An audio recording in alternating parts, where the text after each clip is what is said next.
Prime Robert Baratheon.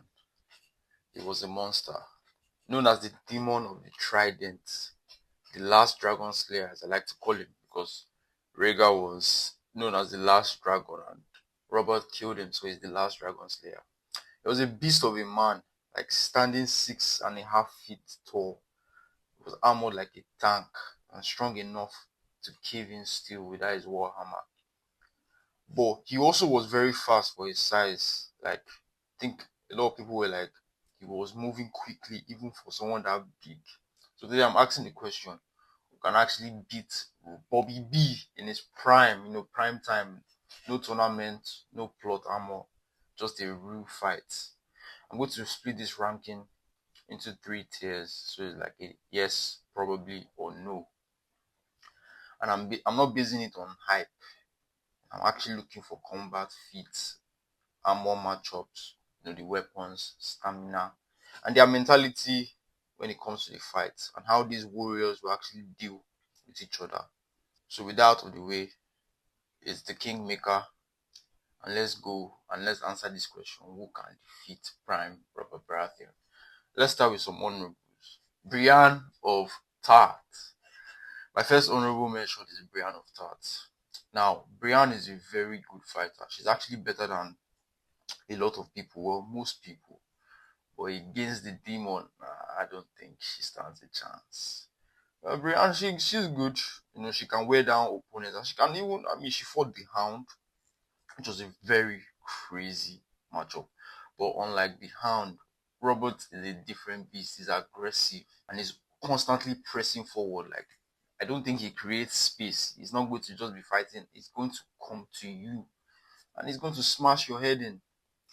So, Brienne, I just don't see her surviving that level, especially with Robert. So, Brienne, I'm putting her in a no.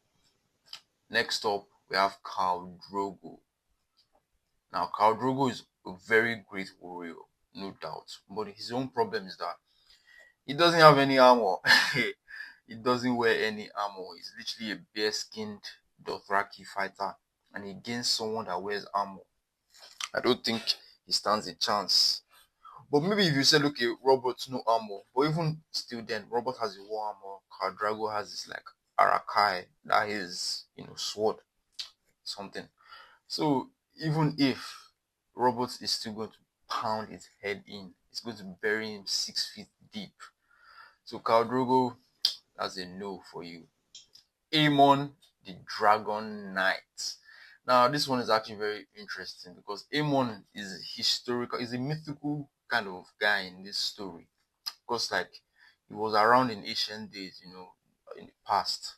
But based on everything we hear about him, he actually seems like the kind of guy that could give Robert a run for his money. Jamie idolizes the guy, and nobody actually says anything bad about him. He's the guy Aemon fought in Dawn.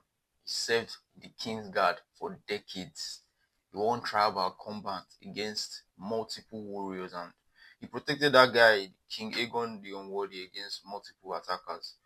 So, Aemon is up there. And even George R. R. Martin himself has also placed Aemon as one of the greatest fighters in Westerosi history.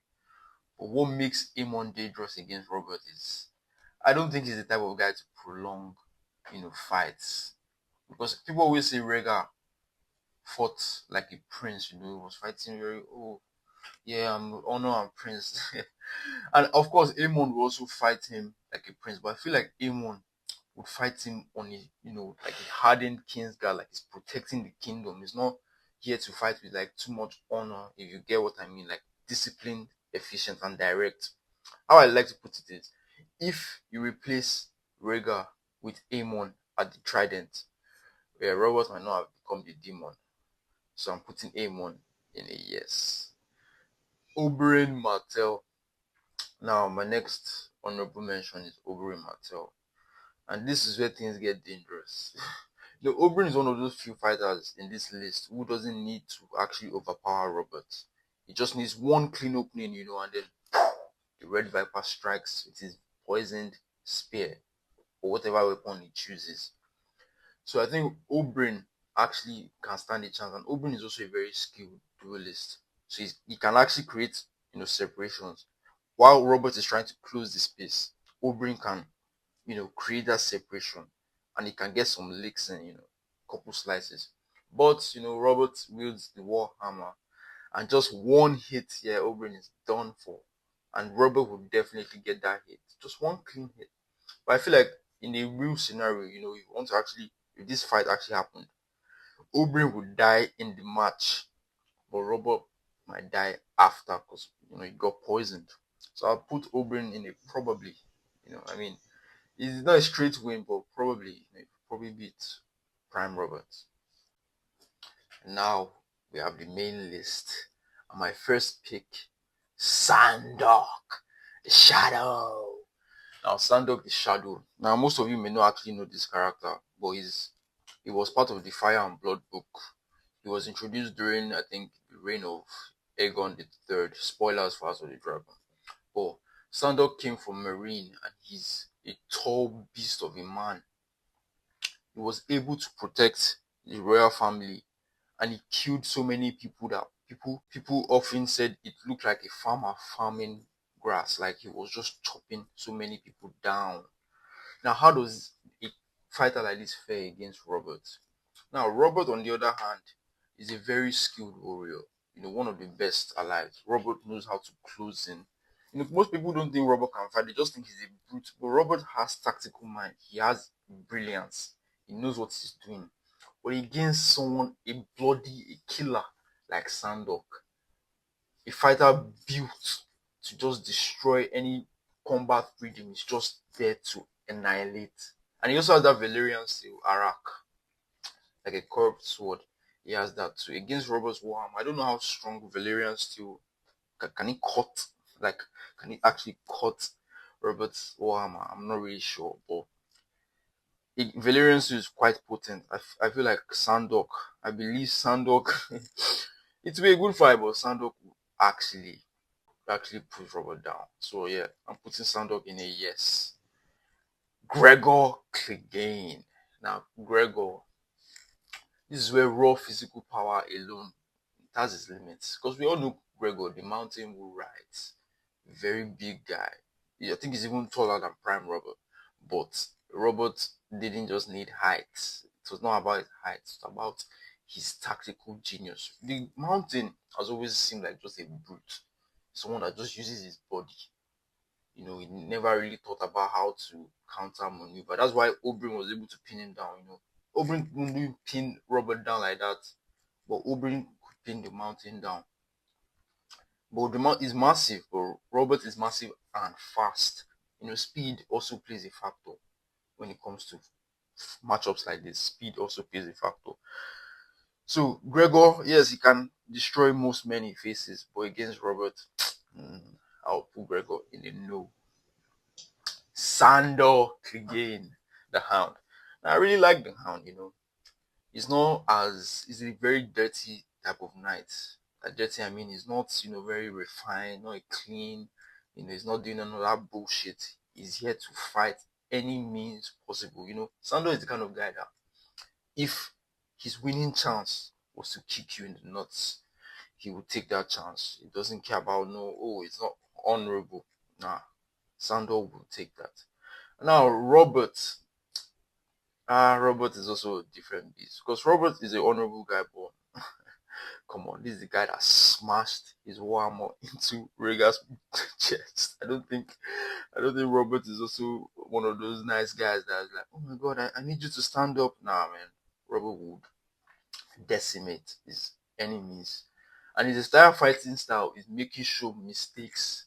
There are no mistakes in the first place. Like Robert literally charges against. Robert matches it and he exceeds his physical dominance. Sandor is a monster in his own right, but I don't think he overcomes Prime Bobby B. So the Hound goes in the no category. Jaime Lannister, the Kingslayer. Jaime. I think George has said Jaime is dead as the best fighter of all time, basically. Like, that's how the author of this character has explained him. He's the best. No one matches Jaime. He even says Jaime could beat Aragon. which I don't know if that's true, but hey, if I don't know if that's true, I don't think Jamie can beat Aragon, but if he says Jamie is that skilled, then that's good. Now, Robert, on the other hand, is also skilled. Most people, as I said again, most people think Robert is just a brute, but he's also skilled. Now, he's not like a knife, a sword, like oh fancy. He takes hammer, but Robert also knows how to use the sword. But against Jamie, I feel like this matchup would actually go either way. So I'm putting Jamie in it probably. Damon Blackfire. Arguably my favorite Damon. Sorry, no, my favorite Targaryen guy. Damon Blackfire. He's just so cool. I like especially his name, Blackfire. But aside that, he's not just he's also described as a very great swordsman. But not a normal one. He holds Blackfire, the Valyrian steel sword of Aegon the Conqueror. He's also an elite warrior with skills unmatched during his era. So how does Daemon fare against the demon of the Trident? Hmm. Let's see. The issue with Valerian steel is that it doesn't really. Most people think Valerian steel can just cut you like butter, but I don't think that's the case. I don't think that's actually how that would work. I feel like Robert's armor still changes the fight if it lands. Think about it. It has to land, and Robert is very fast. He could literally just hit Daemon once, and that is it. One tap him. But Daemon could also do the same. Daemon could also one tap Robert. He could actually go for the strike. But someone like Daemon, the guy is also very honorable. Remember when he fought, was it Cobre, that Cobre guy in the Battle of the Red Grass Field? He fought him and he defeated him, and he still, gave him his hand. If Daemon tried that with Robert, he fights him and then he like, oh stand up. Robert is going to cave his chest in. Boom. Like that's the kind of person Robert. Robert is not going to lose. He's going to win, especially because Damon is also Targaryen. Like Robert is going to cave his chest in. So I think Damon actually also has a probable chance of winning. Barristan Selmy. The bold. I love Barristan Selmy. He's actually one of, I think his feats are greater than Arthur Dane. Fight me. Barristan is greater than Arthur Dane when it comes to feats, because I feel like they should have given Arthur Dane Barristan's feats. Because why everyone always glazing the sword of the morning, but Barristan is the one actually putting in the work. Tell me why. But anywho, Barristan, he's a very sharp tactical guy. I feel like a matchup between Barristan and Robert would go like this. Barristan is going to fight for blood. Like Barristan is honorable, don't get me wrong, but Barristan has been shown to slay enemies of the kingdom easily. No fights one-on-one fair. Barristan slays them. He attacks them and he goes for the kill. Now Robert, in this scenario, we're putting these two against each other. Who do I think will win? Don't forget, Barristan fought Meleys the Monstrous, one of the most physically terrifying warlords in that era. The guy that had two heads, the Blackfire with two heads, that was as tall as that was as tall as the mountain, and he was very strong. And Barristan, who isn't even that strong, was able to cut off his head. That's how dangerous Barristan is. Robert, he's also big, and his weapon is designed to break armor. But Barristan has already proven that he can defeat people who rely on physical terror in war. Not just duelists, but battlefield monsters. That's how Robert is. He's a battlefield monster. One mistake from Robert is all Barristan needs. Just one mistake, and then Barristan gets the kill. So for me, I'm putting Barristan in a yes. Arthur Day, the sword of the morning. Now, this is where things are going to get controversial because Arthur Dane is overrated for me. He's overrated. He's often glazed. He's often said, "Oh, this is the greatest knight," and obviously, that is cool. If this is a fighting world, just imagine this, right? Think about it, right? In Invincible, you've seen all these Viltrumites, you've seen their display of feat. If they ever said, "Oh, this one guy," if okay, think about it like this. Let's say Thrag. let's just say Thrag never showed his power, but he was often said to be the greatest. Are you inclined to believe that? We've never seen him in action, we never read him in action, but they just said he was the greatest. But you've seen other people's feats, but even those great people also called Thrag the greatest. Will you really, like, you can't gauge him because great warriors still said he's the greatest, but we've never seen him fight. That's how I see Arthur then. Barristan, Jamie, Ned, they all give him his props that he was the greatest knight.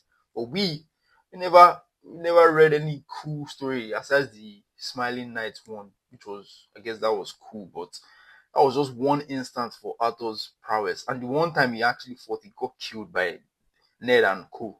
So I don't know how great he was. Even George said that Barristan and Arthur are equal, but with Dawn, Arthur gets the upper hand. So if that's the case, then we can gauge it that okay, Arthur is Barristan level. But now that's just level of skill. But now this is against Robert. Now how would a fight against Arthur Dane and Robert actually look like? Well, to me personally, I think it will actually go on for a while. Let's see about giving Arthur Dane Dawn. Now, can Dawn cut through? Can Dawn cut through armor like butter? Probably. If that's even the case, Arthur Dane actually has a chance. Give him Dawn, give Robert his Warhammer, and they both go. Clash of Kings. What does it King? Clash of Warriors, right? They go. But one thing is that Arthur is a very honorable guy. He has the skill, but his honor, you have to take that. That's his personality. I don't think Arthur will just, cold-bloodedly kill Robert. But Robert will cold-bloodedly kill Arthur. Wait, what the fuck? Cold-bloodedly. Arthur, I don't think Arthur will kill Robert in cold blood, but Robert will definitely want to kill Arthur in cold blood. And because of that honor, I see Robert actually getting one hit in, and that one hit is enough. So I'm putting Arthur in probably. Hey, fight me. Arthur is probably against Prime Robert Baratheon.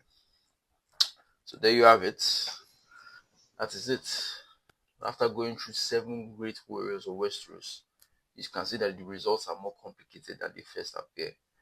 Most people often underestimate Prime Robert. I've said this time and time again. Most people often underestimate him. But you don't know how crazy he was. He was armor, he was muscle, he was fast. He was just insane. But yeah, there's some warriors that could still put up a chance against such a beast. Not so easily, not so safely, but we have some that could actually put up a fight. But that's my verdict. Let me know what you guys think in the comments, and I will see you later.